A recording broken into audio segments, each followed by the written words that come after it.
How's it going, everyone? Today we are talking about culture. So I kind of see like a surface level culture, but then there's that deep rooted culture as well. So surface level culture is when a company's like, everyone's doing great, you get a pizza party. And people like pizza, but that's really kind of outdated. So to lead others, you have to know what they want.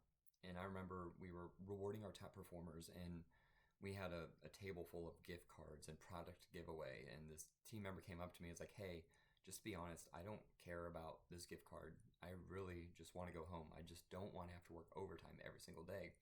And we had 60 team members. We only needed 20 to get the work done to work overtime. And so I developed these overtime exemption cards, and we would have team members earn overtime exemption cards. And then that way, whenever they wanted to go home, they could turn the card and go home. And that was something that they were more open to being gifted and they were excited to actually receive. But then thinking about it further, I was like, if we only need 20 team members to stay for overtime, I bet we would have 20 team members who actually want the hours to volunteer, where the other 40 team members would want to go home. So we started doing voluntary overtime, to where we would say, who wants to work overtime? If we have enough volunteers, everyone else can go home. And it actually worked. We actually do have voluntary overtime now. And it all came from us just listening to the team members with what they wanted. And that has been such a huge like impact on our culture, because team members that want hours are getting them, team members that want to go home are going home, everybody's happy. So that is surface level culture, something that I've experienced.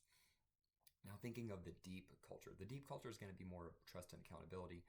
So in the book The Leadership Challenge, it says, without trust you cannot lead, without trust you cannot get people to believe in you or each other. So trust is huge. Trust is pretty much not only being transparent with your team, but giving them as much information as you can.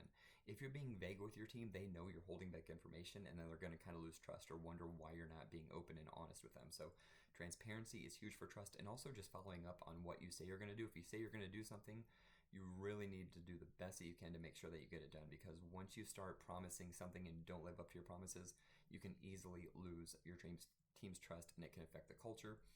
Another thing that surprised me, because I just got this supervisor role maybe like a year ago, is how much accountability affects the culture.